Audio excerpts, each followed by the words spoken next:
Hello everyone, this is Remleiz from 40k Theories, and welcome to this new episode of Adeptus Podcastus. Unfortunately, Tactica Imperialis won't be joining us again this episode because they're facing transportation issues. It's all this crazy weather they're having up north. It happens. But don't worry, I've got two guests joining me this week. Firstly, we're seeing the return of an old favourite in ScarlettNovella. Hello, everyone. And joining us as our brand new guest making their Podcastus debut from the very depths of the Black Library, an author whose one of their own major characters has gotten a miniature as of late, if I recall correctly, the author of the Minka Lesk novels, Justin Hill. Hello, good evening all. Good evening to you. Thank you for coming on the show. Thanks so much. Great to be on. You're welcome. So, Justin, for those of us, let me start again. For those of the people listening at home who may not be too familiar with your work, would you like to explain some of your stuff you've written and stuff like that? Yeah, so I've started with Space Marines. I did some Death Watch, and then I was writing Sarka E. Creed as a character, which led me naturally to Cadia. And so Cadia Stands was perhaps one of the first big novels, which was a kind of grunt look at the fall of Cadia. And then that kind of spun off into the Minka Lesk series. And then I've just done, what's the most recent thing that's come out? Pilgrims of Fire, which is the Sisters of Battle novel. Ooh, very nice. Can I also just say, thank you for using the Sons of Malice in Cadia Stands, because I love the Sons of Malice. So thank you for remembering they exist. Yeah, I always try and get, I always try and get one of the kind of the lesser known chapters or regiments or things into the novel, because I'm sure there's people out there. I mean, if you've got kind of Ultramarines or Blood Angels, there's plenty of stuff out there for you. So I always kind of think those poor hobbyists who don't get enough, their chapters or regiments or whatever don't get enough airtime. Absolutely. It's always nice when you see a lesser known faction get some time to shine in the spotlight. Always nice, because try to remember what was the last time we had a lesser known faction actually get a proper focus. And off the top of my head, I actually can't remember, but then again, it's probably because all these painkillers messing with my head. All too happens. I'm still holding out on the hopes that one day we'll get a Rainbow Warriors novel, but that's neither here nor there. Yeah. Nothing I know of. Oh. Nothing you know of. That means there might be something in the pipeline. Fingers crossed. Though, are we likely to ever get a Leagues of Votan novel at any point, I wonder? Yeah, I wouldn't. I don't know anything, but I wouldn't be surprised at all. I mean, all the factions get some airtime. I think there was once a kind of idea within Black Library that all the stories should be from the human point of view, and obviously that's with Mike Brooks and the Greenskins and things. They've kind of moved beyond that, and Leagues of Votan. What a great, some great, very interesting kind of stories, wouldn't they? They would, yeah.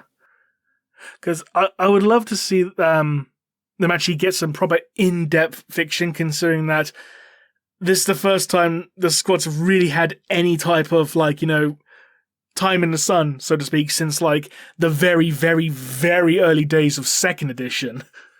Yeah, and I guess they need redefining. Squats still look like kind of bikers and riding kind of motorbikes and listening to Led Zeppelin. So clearly that's way in the past, and so I guess the whole kind of culture and things need exploring in Black Library, which has always been one of the best ways of kind of fleshing factions out. Because I think it would be really interesting to see an interaction between the kin from the Leagues of Votan interacting with the Ironhead squats of Necromunda, just to see how wildly diverged their culture has become from one another, kind of thing. Yeah, that could be a really interesting novel. In fairness, yeah. I mean, that's a free idea for you. Yeah. I'm sure it's going to happen. If it's not already been written, I wouldn't at all be surprised. Mm. So are there any plans for Minka Lesk and Co. in the future that we were able to get out of you now before they become public knowledge, as it were? Like a little scoop. Yeah, I think, how many novels does she have now? Are we at 4? I think 4 in an anthology. Yeah. If memory serves. So I wouldn't be surprised. She seems a popular character. I certainly enjoy writing her story. She seems to have taken off, which was was a bit of a surprise. I mean, she was a kind of bit character in Cadia, which wasn't a bit character, she was kind of one of a number of other characters in Cadia Stands. But by the end of, I think in my first kind of plans for that novel, it was going to look at Tyrok Fields, and I was going to have some White Shields kind of marching across Cadia to kind of be there and witness it. And I was going to have it with her brother, her younger brother Tali, and for a number of reasons, that idea got kind of panned, and I went back and picked out some of the characters I really liked, and she was one of the characters. And by the end of the book, I'd just become really kind of attached to her, and just thought I would, when Games Workshop emailed me and said, what do you want to do next? I said, I would love to take this character and, continue with her. So I hope there'll be more, especially now she has a figure. And it's great. It's kind of a dream come true, really, as a kind of hobbyist as well as a writer, to have, one of your fictional creations actually make it into plastic. Did Games Workshop actually give you a free sample of the miniature when they revealed it? It's like, oh, here you go, here's your character. No. No, I spent a lot of money. Bad form, GW. Bad form. Yeah. I spent a lot of money buying a lot of copies. I thought, well, my youngest son plays Warhammer, so he needs a version. My brother used to play as well, so of course I have to get him one. And then I thought, grandkids, who knows what the grandkids might want of Minka Lesk. So I've got kind of a small storeroom full of Minka Lesk figures. Fair enough. Yeah, waiting to be put together. I didn't think, I should convert her and make all my armies have a Minka Lesk variant. And anyway, we'll see. Maybe you could do a gay vase Minka Lesk for the Tau, for instance. yeah, that'd be heresy. Viola stands and all that. yeah, exactly. Yeah, so, but at the moment, we're just having an extension built, which is going to be partly my kind of painting studio. So I haven't done any painting for ages, so I can't wait to kind of get that up and running, hopefully by Christmas. And I have this stack of Minka Lesk boxes, but I haven't put it together yet, so that's coming. I have to watch other people, kind of tagging her on Instagram. There's some great versions, actually. Yeah? Yeah, I saw someone today, I'm not sure who it was, on Instagram, and they had Ursula Creed and Minka Lesk, and he had lovely kind of black armor with lots of kind of weathering. Yeah, it looked really good. Sounds nice, yeah. It's always nice when you see some painters who can actually really properly bring a model to life, in ways as if it's just to literally just come off the cover of the book kind of thing. I'm kind of in awe actually of just the standard of painting that the hobbyists have got up to. It's always been like this, to be honest. I mean, you'd look at kind of Golden Demons from 10 years ago and just think, that's terrible. Whereas at the time they were kind of breaking new boundaries and really painting extraordinary stuff. And it just keeps getting keeps getting better. I'm having a number of Patreon subscriptions to painting courses. I'm just kind of amazed, always amazed. And actually, the stuff that's online that you can learn from. Yeah, my son, he's 12, and he's doing kind of non-metallic metals, which is kind of crazy to me. Yeah. I've seen when people like when they can pull off like a non-metallic gold, it's like bloody hell, that's good. Yeah, it's crazy. So I think the first time I ever saw someone do that was like it was actually at a Golden Demon event. In fact, it was for Warhammer Fantasy, and it was like an Empire Battle Standard Bearer, and they painted non-metallic gold on the banner. Wow. And it's like you know how the old Warhammer Fantasy logo looked. Yeah. It ended up looking like that pretty much. Wow. Yeah, that's crazy. Yeah. Absolutely insane. Yeah. So Instagram is great for that. Just endless stream of just brilliantly painted stuff. Right. So in the news this week, I think the biggest thing in the news was actually the Warhammer Day preview, which revealed some brand new models. So let's take a look at the first one that was revealed, and that's Imhotep the Stormlord for the Necrons getting a brand new model in plastic rather than resin. Hooray! What did you think of this model, Justin? I'm just bringing it up. These are great, aren't they? All the stuff they're putting out these days, it's just crazy. It's hard because it's also coming out at such a speed as well. It's impossible to keep up. I was looking at some other things as well that got released or previewed. I just thought I would love to paint that. Yeah, but I think this guy's great. He's got such kind of character to him. I'm kind of surprised they went for such a similar pose to his previous model. I would have figured they would have maybe tried to do something new with that, but that's just, I don't know, my opinion on the matter. Yeah. I'm not going to lie, I do kind of prefer how his original model had a lot more bulk and heft to it. It made him look more imposing, but at the same time, this version looks a bit more regal, so it's kind of a catch-22.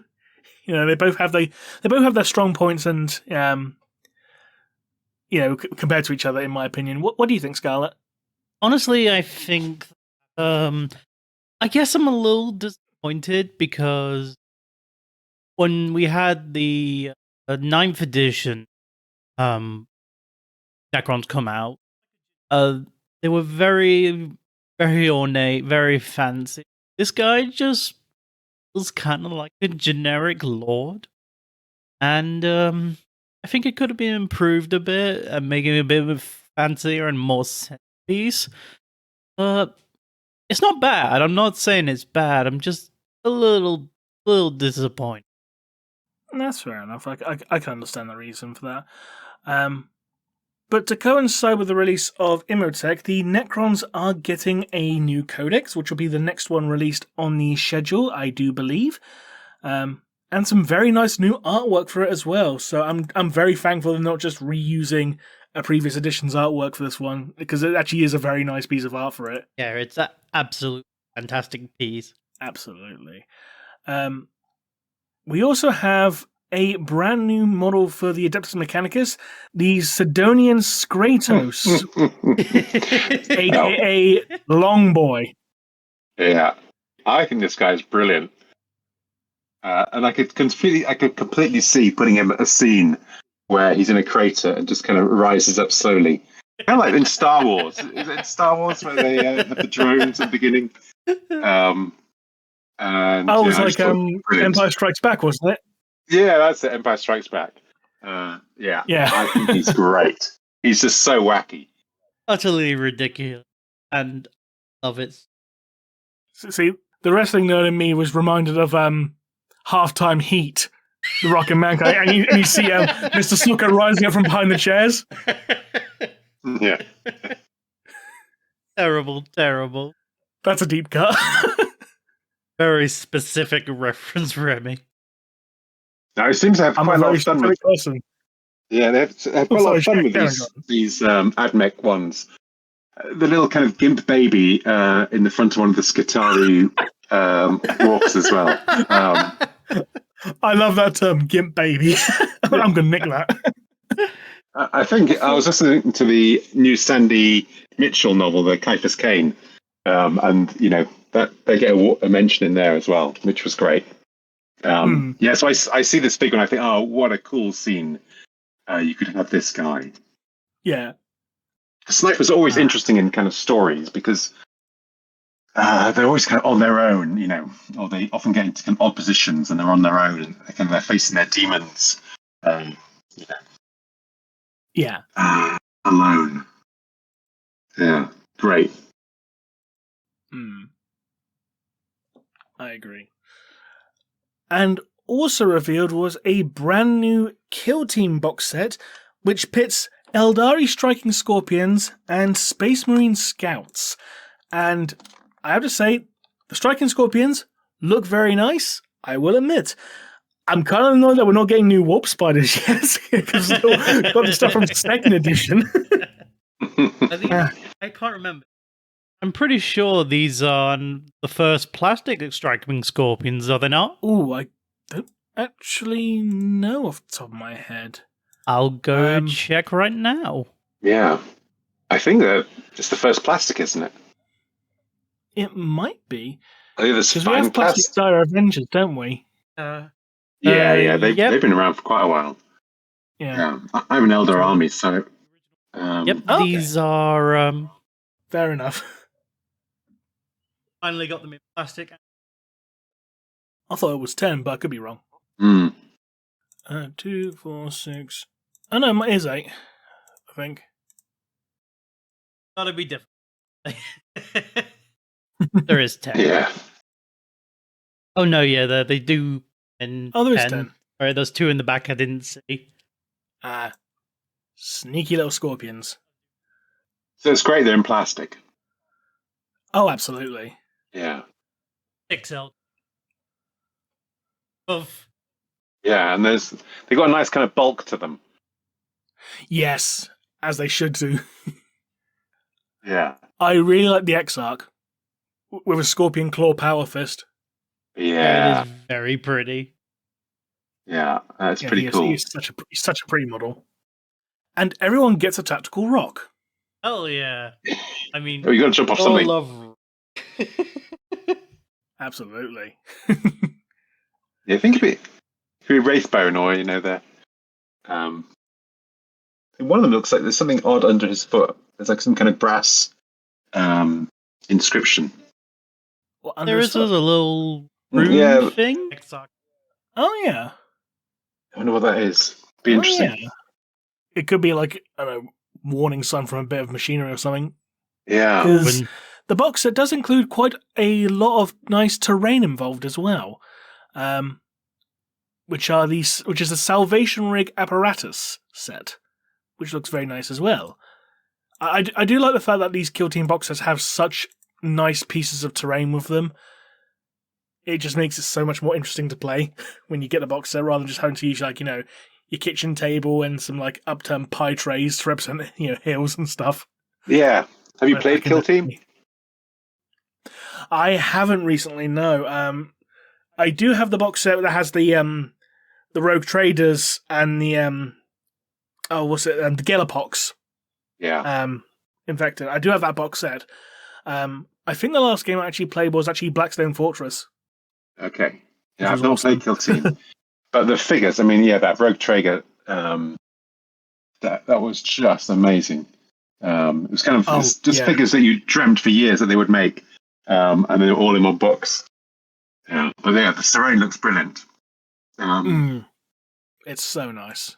And the Marine, I think the Scouts look great too. Oh yeah, totally.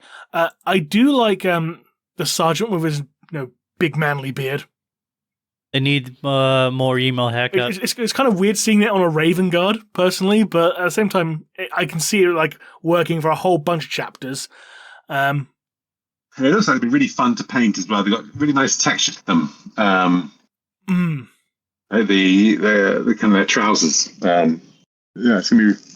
I always find Space Marines a little dull to paint. All the edging just drives me kind of mad. So, yeah. Just be thankful you're not paying Howling Griffins. Yeah. With the quartered edging. It's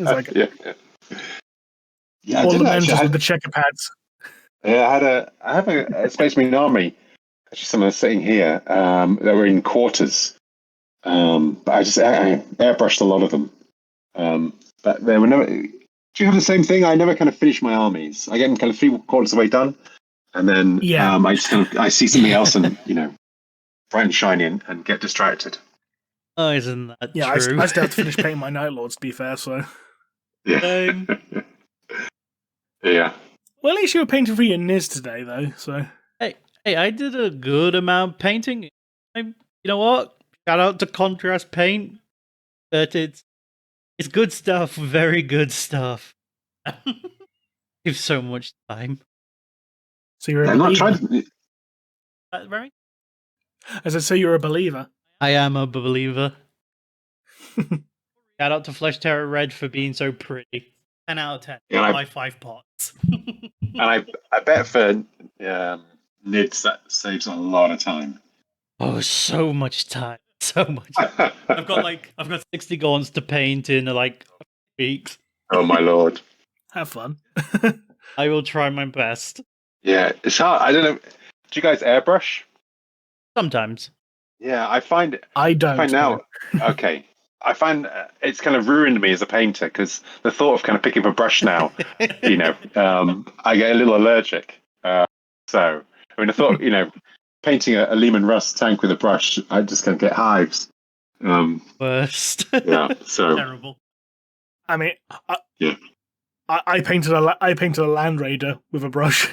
Oh my! Oh God! Yeah. Why would you do that to yourself? My early tank, my Lehman Russ, all the camo patterns, are, painted on. Yeah. Not fun. Were you one of those painters like to make the camera pans? You just cover parts of it in sticky tape or whatever, and then just peel it off and paint the rest or whatever.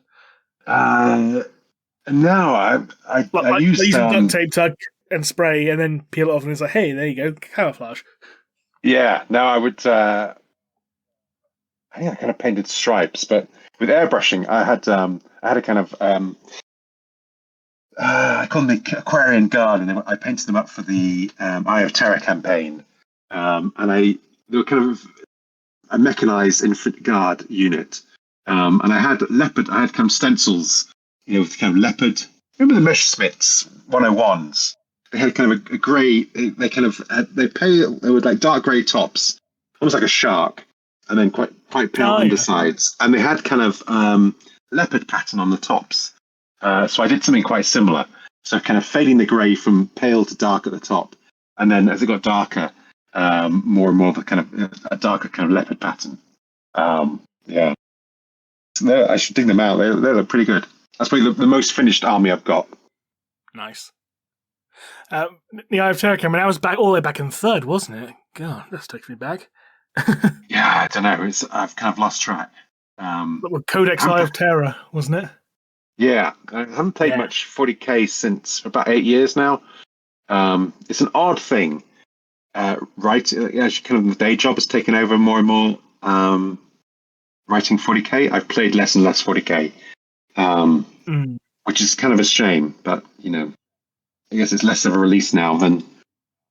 I think also I was living in Hong Kong. I had a really kind of great gaming group, and coming to England coincided with the switch from 8th to 9th, was it? I can't remember. Anyway, so the Horus Heresy. I've been playing Horus Heresy since. It's pretty much the same rule set as from before. Yeah. What legion? So I have Imperial Fists, my main one, but I've got a Salamander's army needs to be painted. I have a Raven Guard army, which is a really fun list to play. And I've got a Sons of, and I've got a Lunar Wolves transfer sheet. Good shit. Which is kind of it's like gold dust now. So I would love to. Well, one of my next projects is to model up a Lunar Wolves kind of war band. But Imperial Fist is the main one. Yeah, but I'm kind of crazy. I'm starting a Black Templars, variant. Well, you just paint them all black with yellow shoulder pads. And I have a lot of Templars, and I have a Mastodon to stick them in. Yes. Best faction, best Lord of War. Yeah, you got to build a list around it. Yes, do it. It's the fact you can see dreadnoughts in it. I mean, that's just killer. Is disrespected its highest form. Yes. Yeah. So do you think they're compensating for something? Oh, they are most certainly compensating. And speaking of... Sorry, carry on. Yeah, it's basically the kind of people that buy a monster truck and park it outside their bungalow. Yeah. And speaking of large things compensating for smaller things, the new squat vehicle for Necromunda. It's beautiful. Flawless transition. Isn't this? It's so retro. This is It's like one so of the best things retro I've seen. I love it. Yeah. I love it. What's it called? It's a Galvian Explorator. Explorator. Yes. Yeah, this is just brilliant.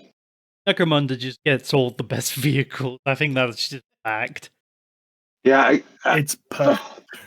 the whole the Necromunda. I've never got into Necromunda. I've written a Necromunda novel, and the Ash Waste stuff they're bringing out. I should. I'm crazy not to leap. I'll buy my son a warband, and we'll start. I'll build a table up, and we'll start duking it out. But this is just such a gorgeous model. It is. And the two new squat models that came with it as well are also great. Like, I love the one with the oversized sniper shotgun. Brilliant. I'm partial to the little robot thing that they got going on. I think it's cute. And I felt they both squads had huge pipes as well, like smoking pipes. I'm guessing is this Forge World producing these guys? It is. Yeah. It will be resin. Resin. Yeah. So again, all these things, you just die to paint them. It's such fantastic figures. Absolutely. I don't know if it's controversial or not, but I feel like Necromunda are just getting all the best and most creative stuff from Dubs and Forge World. Yeah, I look at it and just think, terrain. Yeah, it has to be. You could just buy one and kind of half bury it in landscape and blow it up and have it as terrain. But it's just brilliant.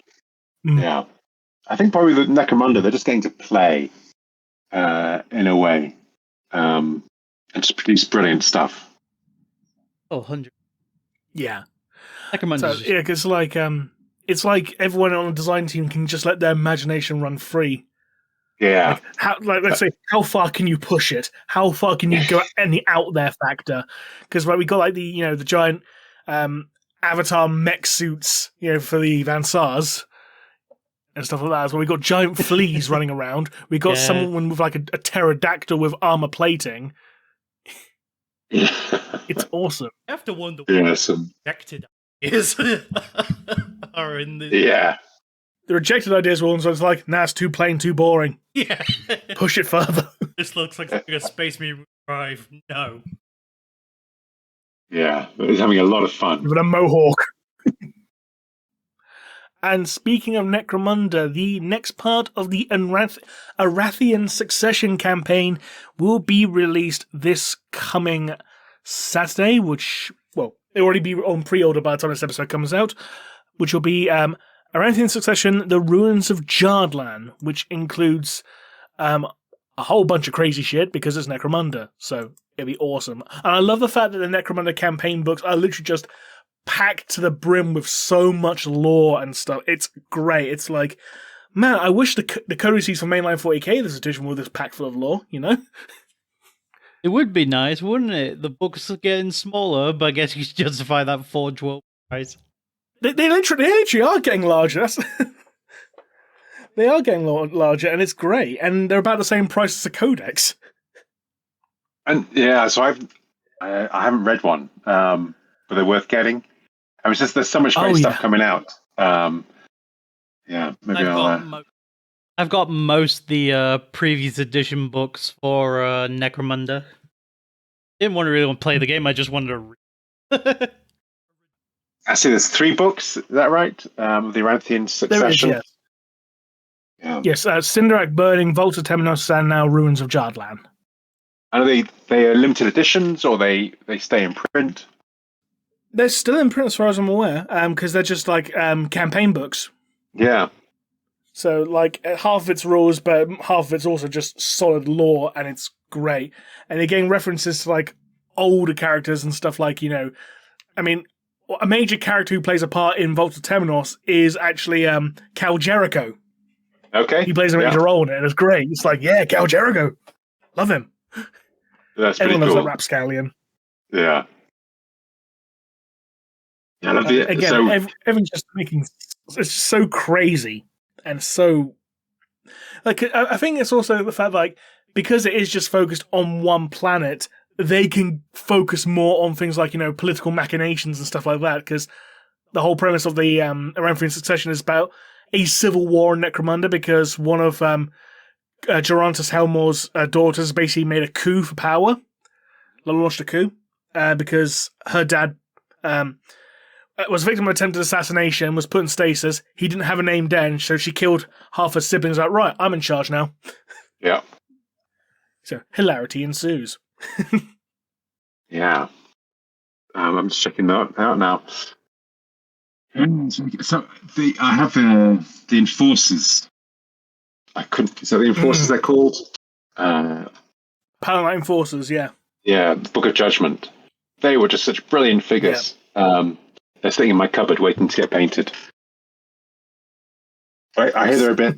Are they a bit broken?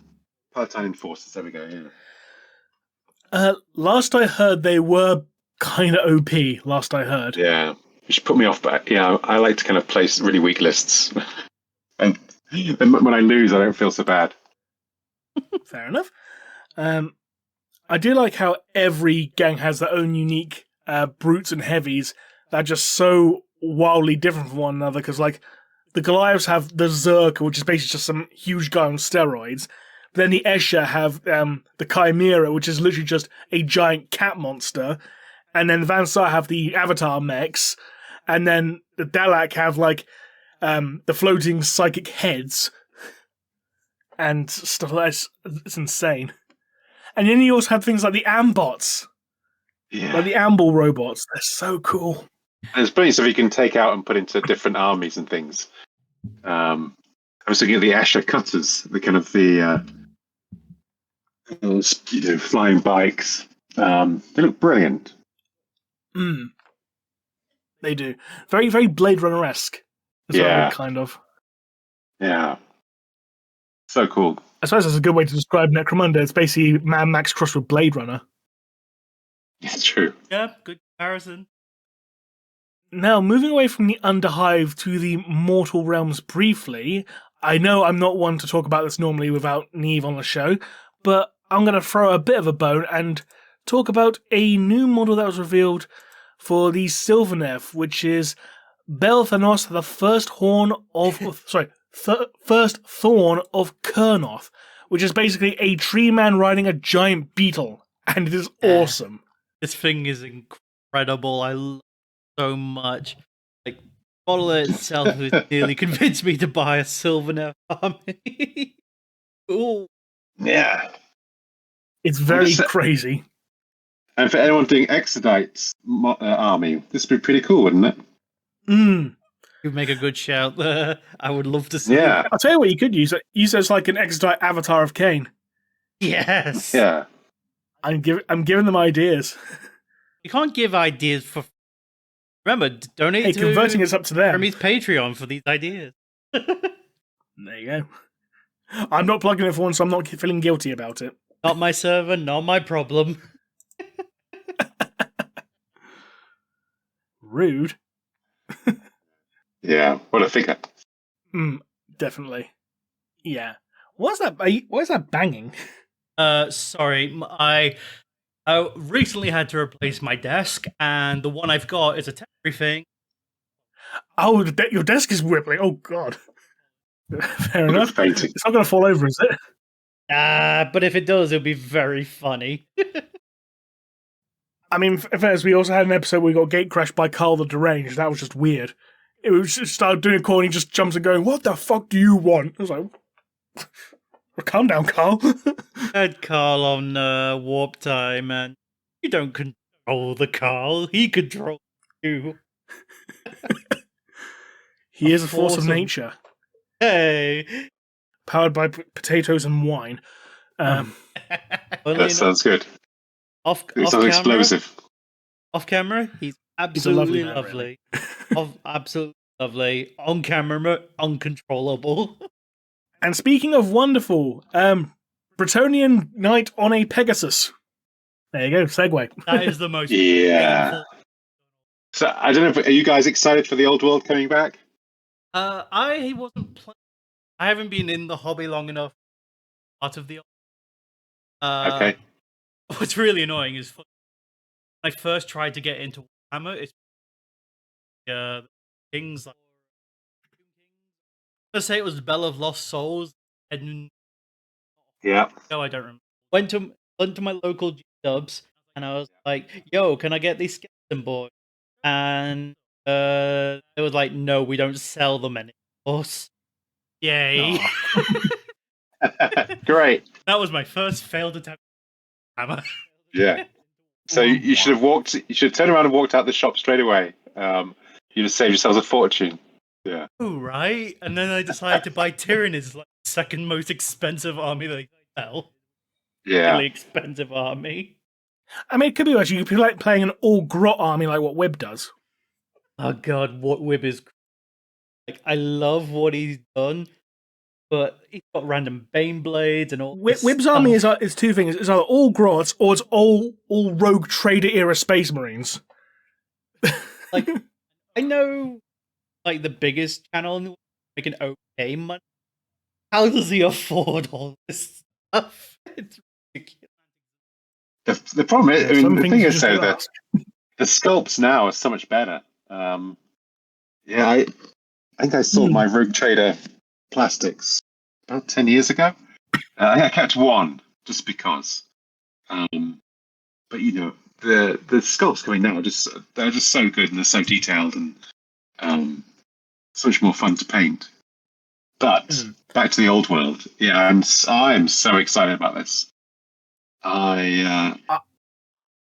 I was just annoyed about the fact that the Bretonian bowmen weren't arranged in the arrowhead formation. It's like, boo, bring back the arrowhead formation. Yeah, that was quite good, though, wasn't it? Yeah. It was. Yeah. I see regiments, on square bases, and it just touched something in my heart. I can't wait for the old world. Yeah, well, I was watching the preview, and they were saying it's going to be the first release of 24. So I'm guessing kind of February.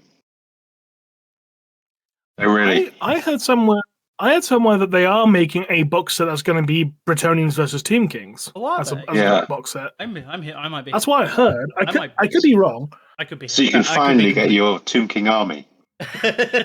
And I know one person who will want the Bretonians immediately. So problem solved. Yeah, yeah. I cannot wait. Everything they release, I'm so excited. A couple of box sets. I'll be honest. I am impressed that it took this long for them to actually rebuild the old. I understand reasons why it went away in the first place. Some say the good reasons, bad. Doesn't matter at this point. It's coming back. This long. 2015. Yeah, it was 2015. Yeah. Yeah, it was the year I came back from Hong Kong. I'm scarred. It was 2015, and then 8th edition 40k came out in 2017. And now I remember correctly. Now I remember. It's like, it's Warhammer the old world, and I'm a Lizardman player, and all my stuff was in the new world, so I'm screwed. But I'm so impressed with GW. I mean, you remember the days where it took, 5 years for your next codex to come out. And just the pace of, the amount of games, the pace of figure production, they've gone on to, overdrive, and they've sustained it for so long as well. Very impressive. Unending hype cycle, definitely thing. Epic now. Legions Imperialis. Yeah. Whenever it's not a Space Marine model, it's something weird and wacky. Yeah, like that sniper AdMech person. Yeah, I think we're living it. But the problem now is there's just too much stuff. I mean, there's games I've never played. There's figures I don't buy because just I can't keep up. Which is is a brilliant problem to have. And there's so many aspects to the hobby now. There's so many kind of facets you can get in. You don't need to have a fully painted Warhammer Fantasy army to start rolling dice. You can have 10 guys and play Necromunda or Kill Team, whatever. It's brilliant. Underworld. Warcry, is it? Warcry. Okay. Great gateway to get you into the big game. They want you in. Yeah. Yeah. And I'm always kind of happy that Games Workshop is very successful, because my kind of whole hobby relies on Games Workshop as a company, keeping going and churning out more stuff, basically.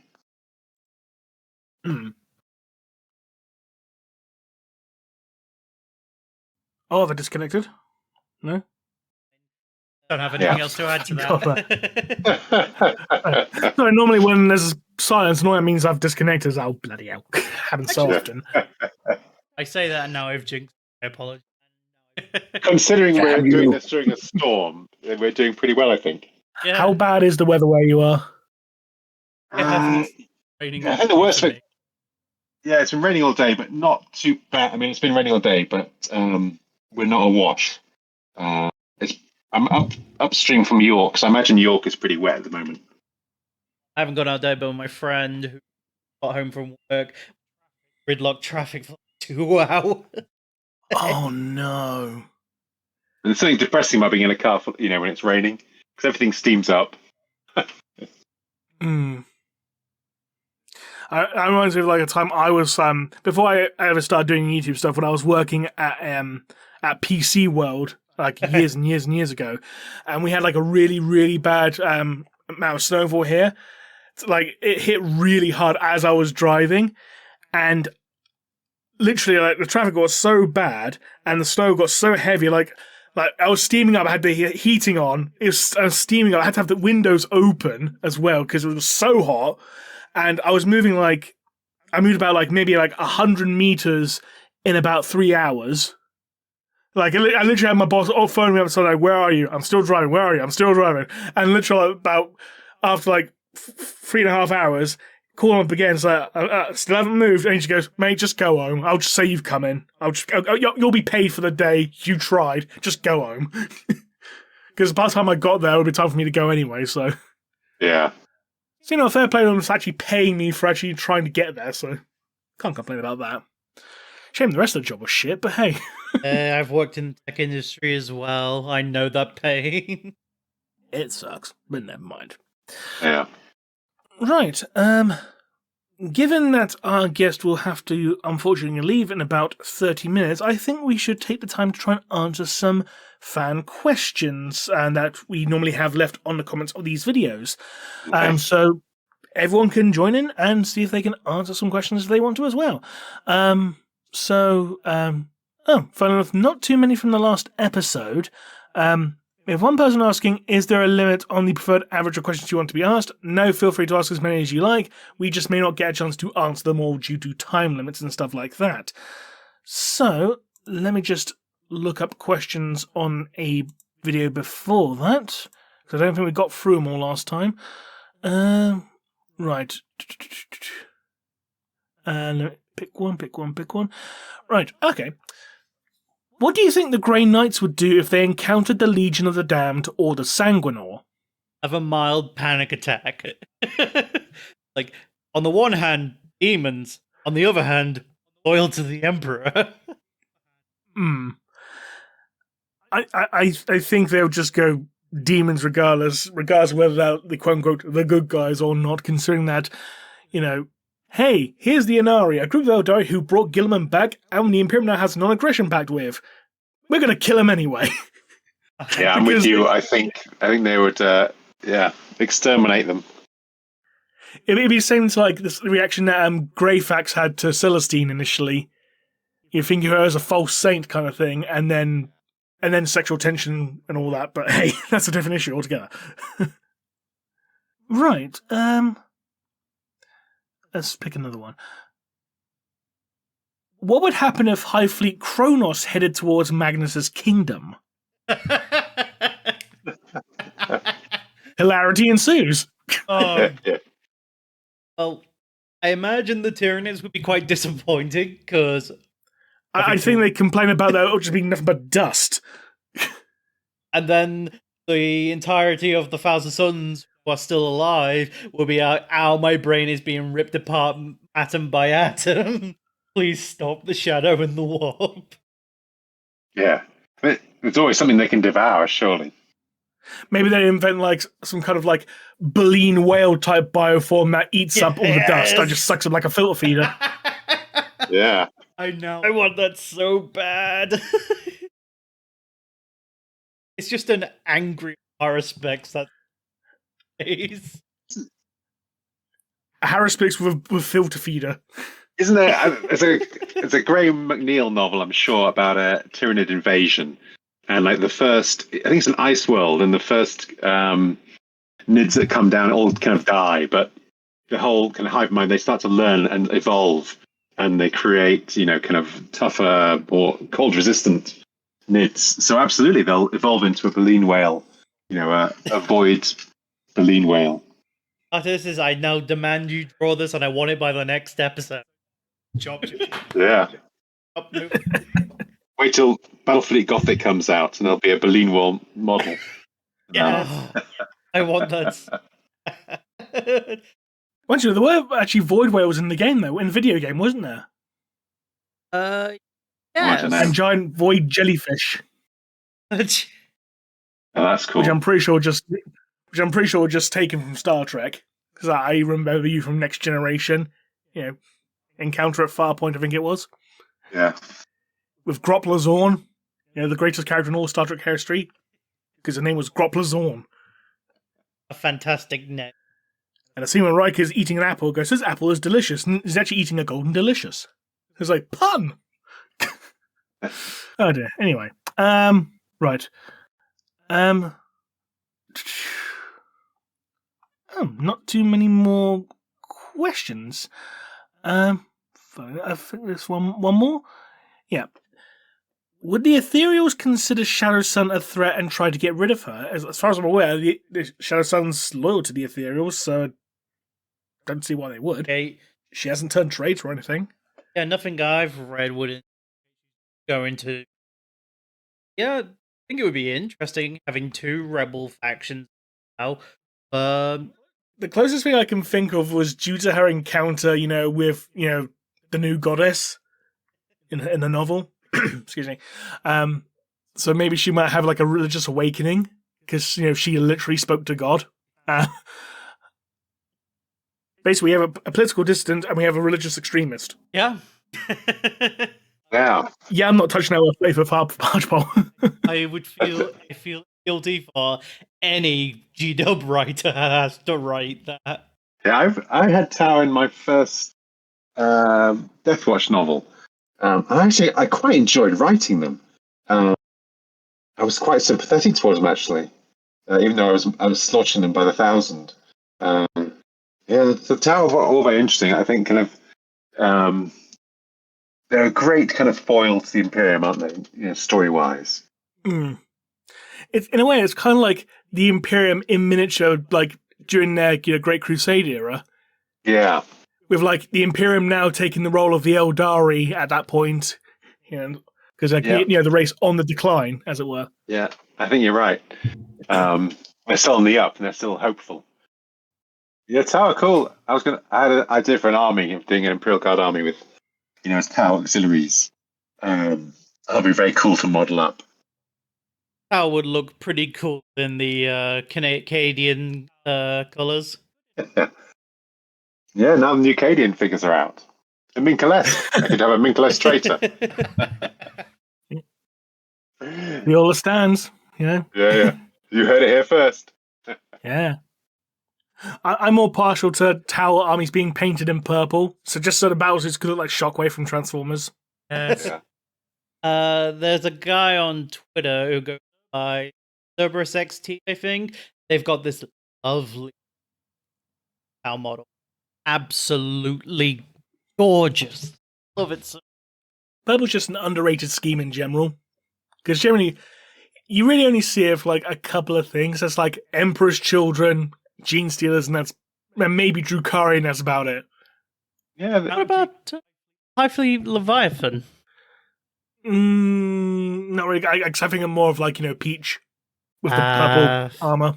Fair I enough. can't think of a Space Marine chapter in purple. Apart from... Hawklords. Okay. first. Okay. Soul Drinkers.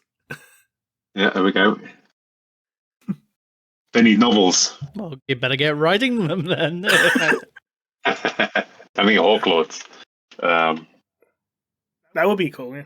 No, they don't have a hot novel. No, Hawklords don't. Okay, yeah. Not yet. Maybe you could write one, Justin. Yeah, there you go. That's another obscure chapter for you. My next random Space Marine appearance. Hawklords and Rainbow Warriors teaming up. Do it.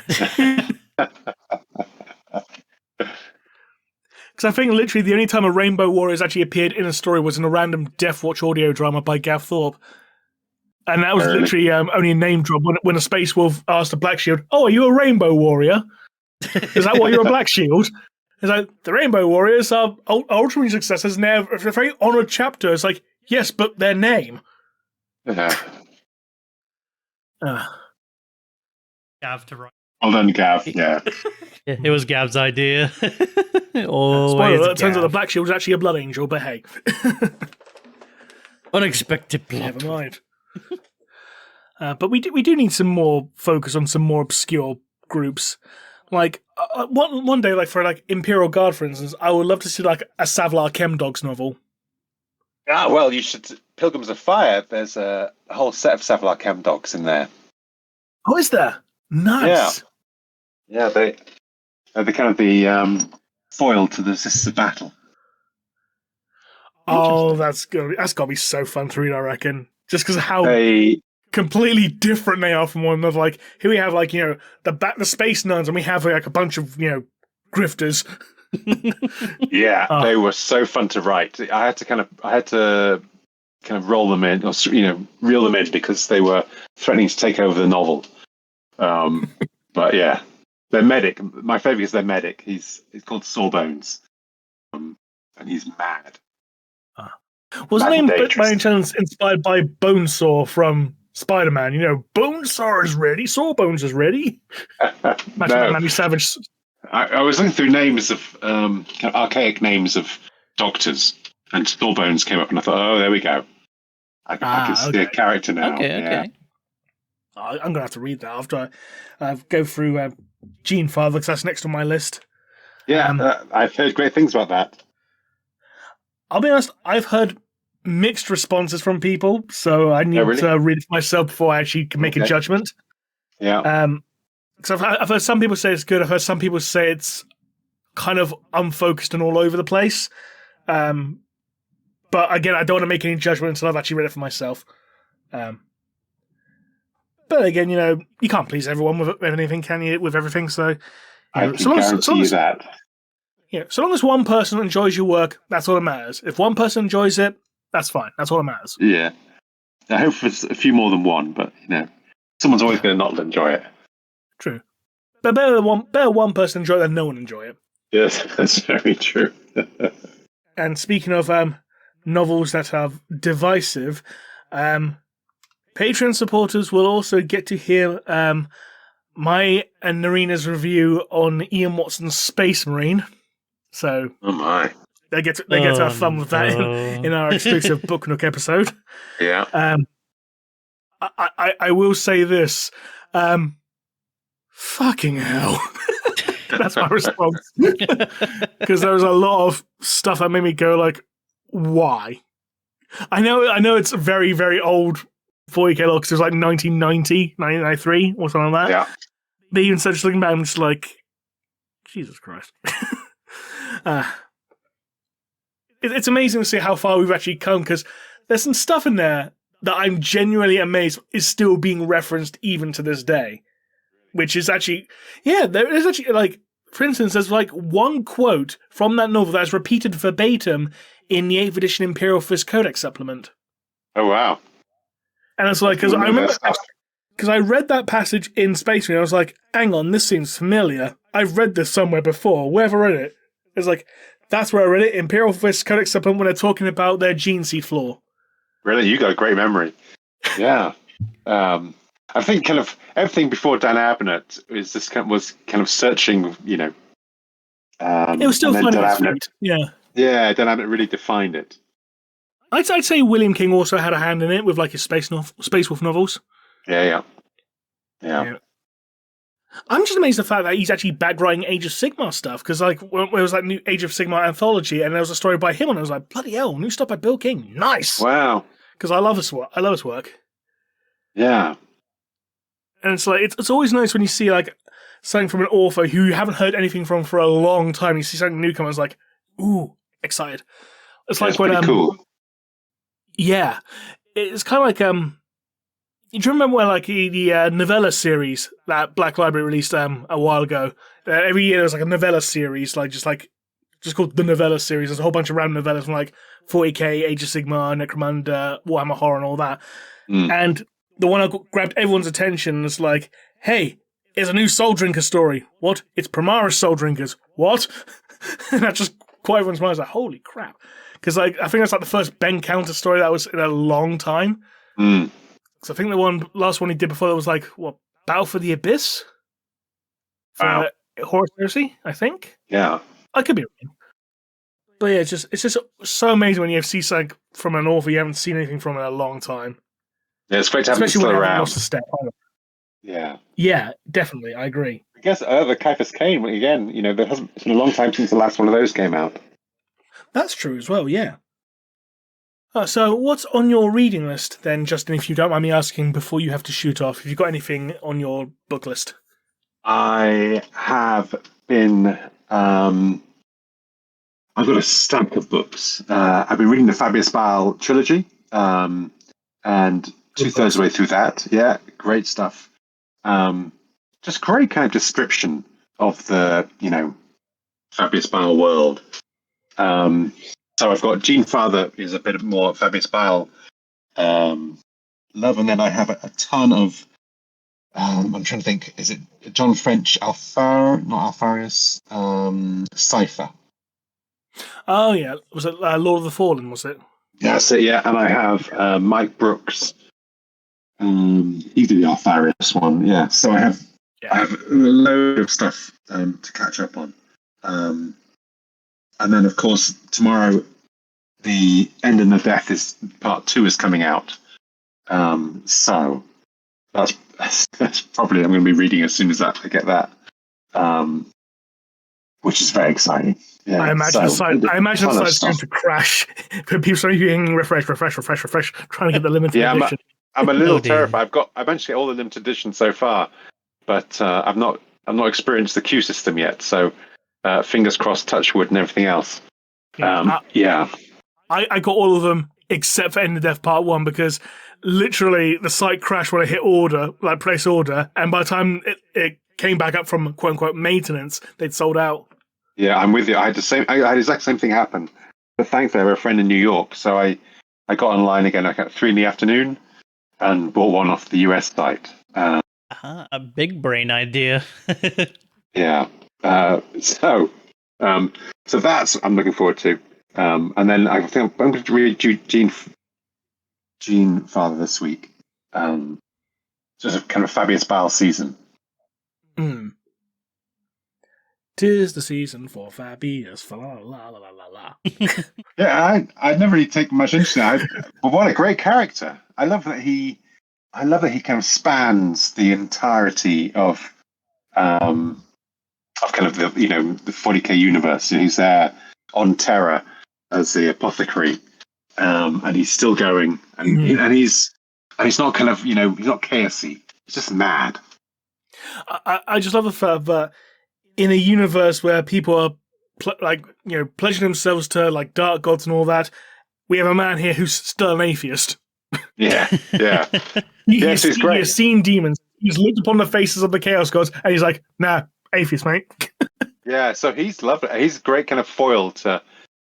He's one of those characters that stands out because he's so unique. So That's cool. He's like the anti-chaos space marine in a way. Yeah. Probably not the best, probably not the right choice of words, but something to that effect. Like he's like an anomaly as far as chaos space marines go. Yeah, it's true. Because I suppose in a way you could say he still follows a version of the Imperial truth. Yeah. So what a cool character. He is. So I'm looking forward to see what Guy does with him in Genefather. It's him. It's Fabius Bal and Belisarius Cawl, isn't it? It is, yeah. Yeah, it would be cool. I do hope members of his consortium show up, though, because I love the consortium. They're great. Yeah. Well, I haven't finished the third one yet, so I'm not sure who's still alive. I've got a feeling they're all still alive. There's not a huge death count so far in the book. I can't remember his name. The World Eater who talks to the skulls. Yeah. I've forgotten his name. I love it. He's great. It? I'm thinking Arian, but it's not Arian. It's been a few years since I've read the Fabius Bal books, but I remember them being great. And I just love that character. He was so good. Yeah. Are you reading anything at the moment? I've recently finished reading Ian Watson's Space Marine, and I'm going to be reading through Genefather next. Before that, I did read through Fall of Cadia. Okay, how was that? It was good. There was some weird things in it which I've maybe scratched my head, but that's only because I'm very, very nitpicky when it comes to lore-related stuff. Just like for example, I'm not going to spoil anything because the book itself only comes out tomorrow at the time of recording, so I won't spoil anything here. If you want spoilers, check out the last episode, listeners. But it was a good book. I was wondering, actually, because you wrote Cadia Stands, what were your thoughts on the book if you've read it? I haven't read it, but I've managed to get hold of one of the limited editions because I've heard that some of the kind of extra stuff with it. There's a kind of diary of a Cadian soldier. There is, yeah. Yeah, which I would love to read. Yeah. And I could get it on PDF from Games Workshop's kind of research, but I'd rather read it, on paper. I don't do well reading on computer screens. So I'm really looking forward to reading it. It's always nice to have something in your hand, like to feel the actual weight of a book. Yeah, exactly. And it's kind of it's odd. I mean, he's got two kind of lore books to marry up, kind of the original one and then the newer 13th Black Crusade one. And I don't know what his brief was. I imagine it was is to retell the whole story. Yeah, it certainly came across as in a way, like a retelling of Gathering Storm, but with some changes. Yeah, so that sounds like quite a tough. No one is such a big novel. That's a lot to get in. But it'd be interesting. I'm looking forward to it. It'd be a great choice because I listened to Infinite and Divine on audiobook, and I thought that was just great. He had a really, good. I mean, I don't know how many novels he's in. He seems a fairly new writer, but writing great stuff. And is really, I think this is Raf's third full-length novel because he did Infinite and Divine. He also did Kingmaker. Okay, that's the assassin one, isn't it? It is, yeah. Yeah. So cool. So there's that, and then there's Jude Reed's Ashes of Cadia as well. I need to read that. Yeah. Yeah. So I'm a little terrified that they'll do Cadians better than me. But there you go. Everyone has, and then of course I'll be going through looking for great details as well. Ideas I can put into Minka stories. It's always nice when authors can share ideas and stuff like that, because I remember with Ian St. Martin, I remember him talking to him on Twitter, and he said when he wrote the Lucius novel in regards to Fabius Bal's scenes in it, he actually spoke to Josh Reynolds, who was in the midst of writing the Bal novels at the time.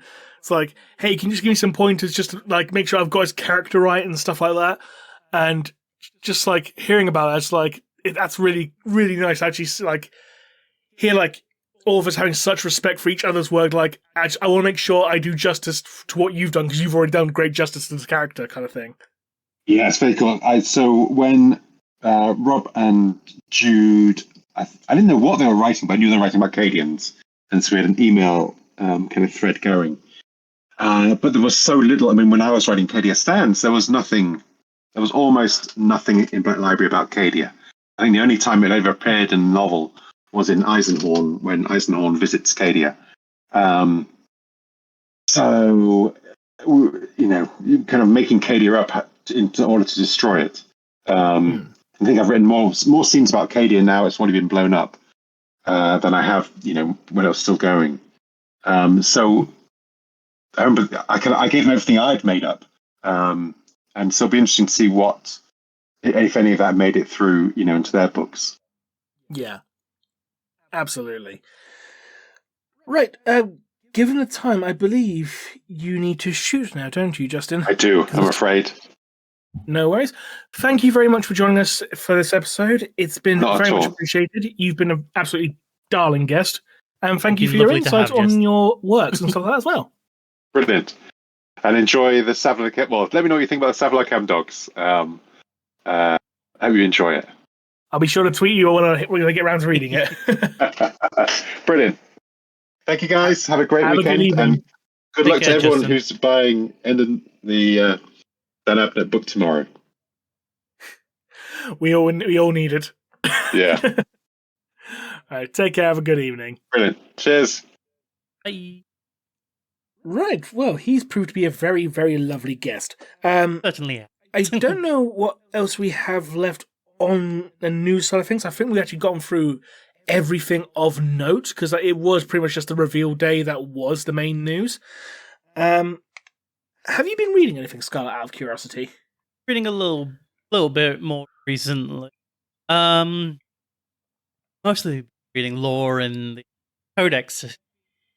But I've started an audiobook, and it's The King of Spoil by Jonathan D.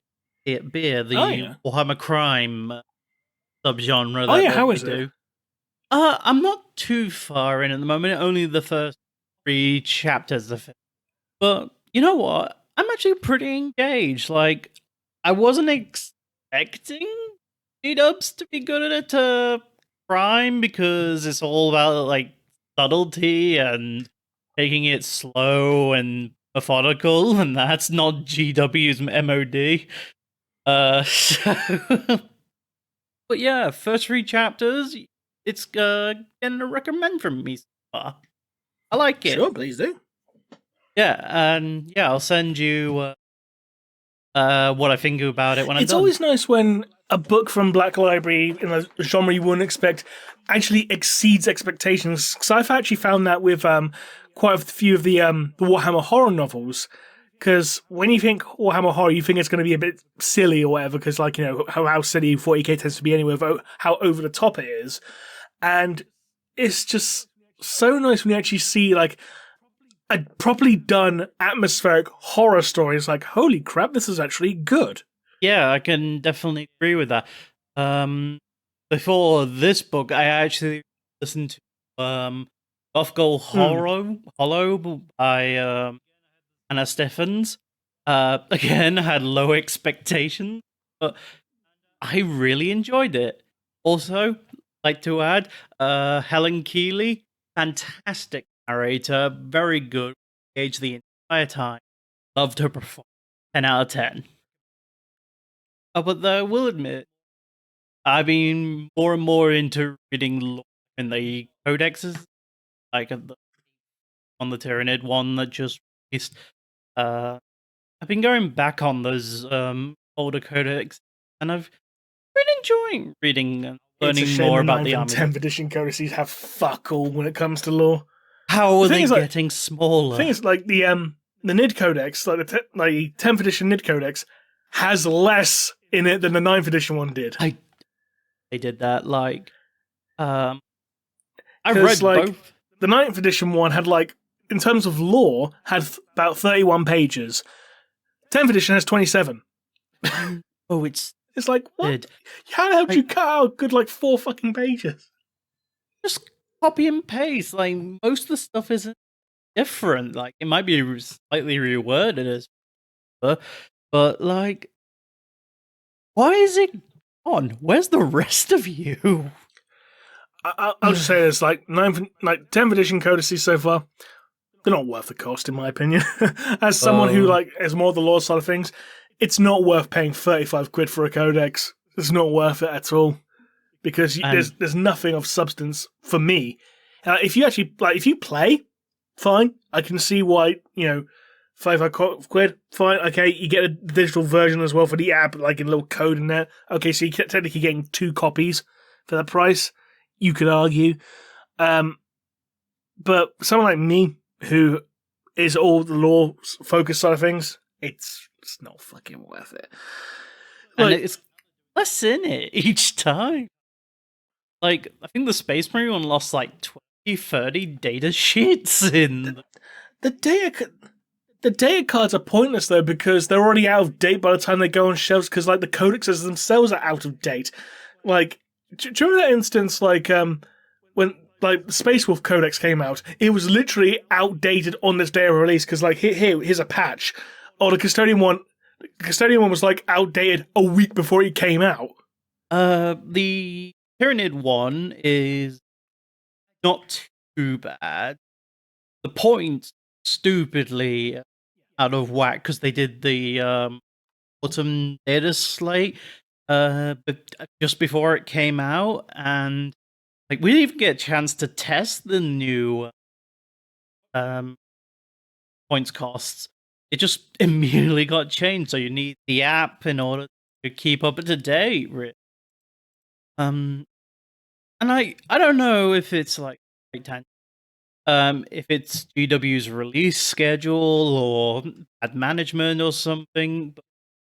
But, the way they're shoving out all these codexes at a rapid pace, there's too many mistakes being let through. The quality control is just worse.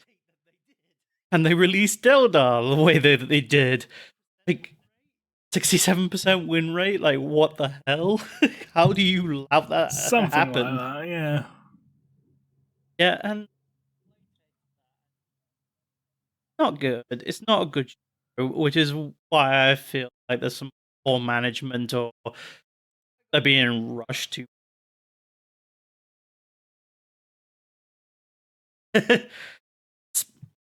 And the books are getting more expensive each time. You can't keep charging more and giving us less. This is a video game made in 2024. I think I still remember when they do things like, oh yeah, here's a new codex, here's the equipment list, and the models for that commander, for example, you legally cannot use the model they sell because the equipment it has isn't an option in the codex. I think I can't remember who was tracking it when I was on, but there was the Chaos Lord with Jump Pack that just had no data sheet despite being something they sold. And now they're cutting down on everything. They're consolidating Primaris and something like that. Something like that, yeah. Weird. And there's Primaris Captain has replaced regular Captain, and now it's just Captain and it's Doom Primaris, so things are going away. No way. Yeah, it is kind of silly. Yeah, and if you take into account America or New Zealand or Australia, where the prices are just way higher for no, it's this hobby is ridiculous. Hard to keep up and and that's why I said earlier that the rapid release of everything is just causing problems than it's. If they try to release a new or revised codex each 3 years, which seems the pattern since the end of 7th, I don't know if that's sustainable if they're going to keep making all these mistakes and sudden changes. I don't think people are going to take it much longer. They were just going to outdate books the minute they come out. And on that note, I think we should call it there, because I haven't been able to get around to actually reading a book to talk about a book for this episode, so apologies for that. But hopefully for next episode. So, for everyone listening at home, we hope you enjoyed this episode. Thank you for joining in, or tuning in rather. I can't talk. This mushmouth, god damn it. But anyway, thank you to Justin Hill for being a guest. Shame you had to duck out early, but it happens. And thank you for Scarlett for filling in for Neve this evening. Thank you for having me. Can't talk. You try your best. Yes. So, until next time, this has been Remleiz from 40k Theories. And I've been ScarlettNovella. And we'll see you again next time. Bye-bye.